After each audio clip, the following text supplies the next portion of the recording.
And as you grow, as you change from little on to old age, all of that stuff changes. And that changes who you are and how you think. Your brain changes. When you're little, when you're tiny, you have tons of connections and very few neurons. And as you get older, you get more and more neurons and fewer connections. And what happens is that you get specialized. You get really good at 1 or 2 or 3 things. You get good. That's why you become the crotchety old man, you know? That's why you become the person who doesn't want to go anywhere. I'm just happy at home. Because you're no longer capable of really getting joy out of new things. You have made your brain efficient. Now, there are tricks and ways, that's what we learn in neurohacking, how to get out of that. But basically, you lose neuroplasticity, which means you learn slower. It's harder to learn because you're losing connections. You need to make new connections. So, I know most of you here are around more or less my age, except for a few of you, lucky people. Anyways, but you probably remember that back in school they always taught us that your neurons are always dying, your brain cells are always dying, they're just dying off as you get older. And they don't make new ones. That's all you get. And that's not true. You're always getting more neurons. You're just getting less connections. And that is part of evolution. It's an efficiency process. It's supposedly good for us. But this also means it's really hard to learn new things. And it also means it's really hard to control yourself. And by controlling yourself, that means your brain defaults. You have a default. How many of you have ever driven to work, right, and not remembered how you got there? Right? Yeah, exactly. There's a lot of things you do, and you have to think twice. How many times you get out of the shower and go, did I wash my hair? You know? Yeah. These are defaults because you get distracted, you do other things, and you just don't remember it. You go on autopilot. Well, that autopilot exists for pretty much everything you do. You have to stop and make a conscious decision. You have to think through options to know that you are making a conscious decision. And that's not always true either. Sometimes your brain decides for you.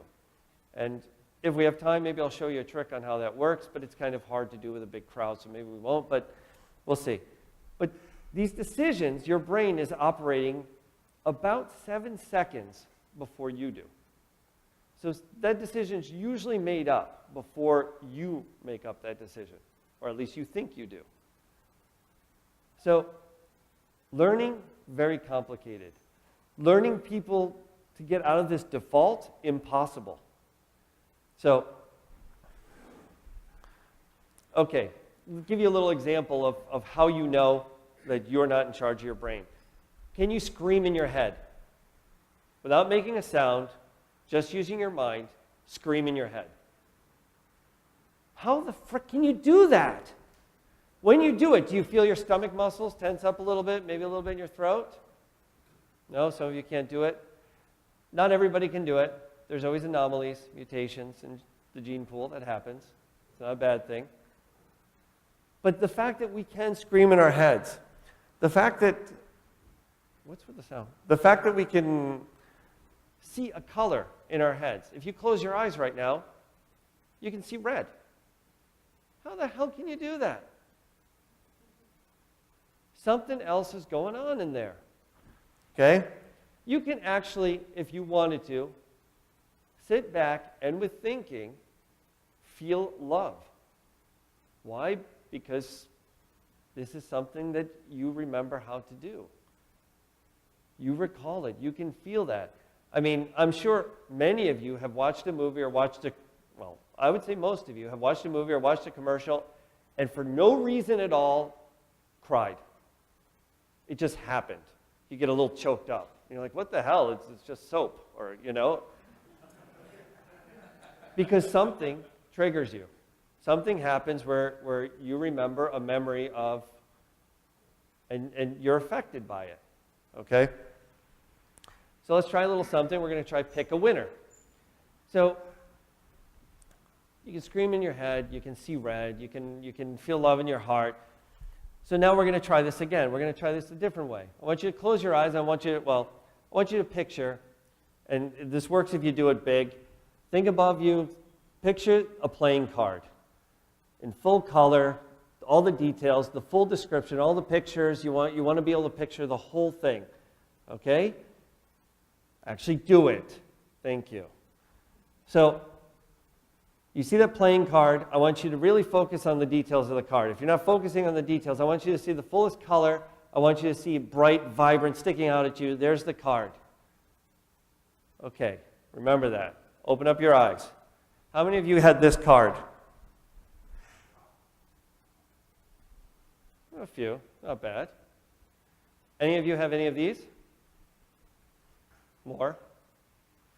Okay, what I just did was called priming.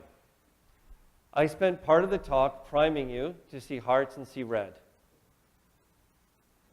Then I told you to think of a card, and you know, I'm not a practiced shuckster.